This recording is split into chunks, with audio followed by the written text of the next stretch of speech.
26वीं तरमीम पे बहुत खुश होकर बोला था कि ब्रूट मेजॉरिटी से हमने पास करवाई है, धड़ल्ले से। तो बेटा जब ब्रूट मेजॉरिटी से पास करवाई है तो फिर 28वीं पर भी आओ।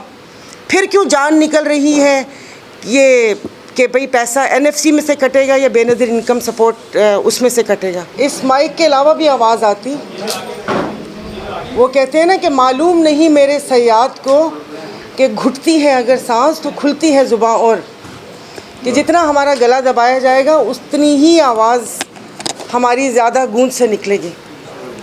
अभी मेरे भाई ने कहा कि इंशाल्लाह ताला कि हम जीतेंगे। हम जीते हुए थे, हम जीते हुए हैं, बस फॉर्म 47 आ गया रास्ते में। और अफसोस तो ये है कि सन 47 पाकिस्तान और फिर आके कहानी कहाँ ख़त्म हुई 47 पे, कि इन 77 सालों में जो तरक्की की है वो सिर्फ़ यही तरक्की की है। बाकी जितना हमें पता है और जो आपको बताएंगे उससे ज़्यादा की स्टोरीज़ आप लोगों को पता है।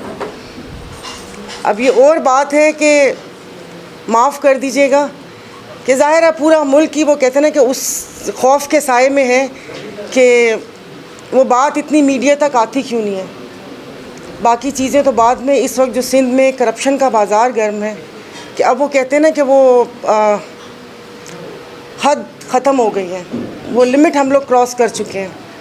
और जिस किस्म के सिंध के नौजवानों के मुस्तकबिल के साथ खेला गया है, तालीम, सेहत, उनकी जॉब्स, वो तो सब बातें अलग हैं। अब वो कहते हैं ना कि वो आग उनके घरों तक पहुंची तो फिर उनको ख़्याल आया कि ओह इस आग को तो बुझाना चाहिए। पिछले दिनों एक ड्रामा भी हुआ हमारे ज़िले सांगड़ में। हमारे एक SP साहब, उन्होंने कहा ऐसे कैसे, ये अड्डे कोई और क्यों चलाएगा, मैं किस लिए बैठा हुआ हूँ, मुझसे मदद लीजिए।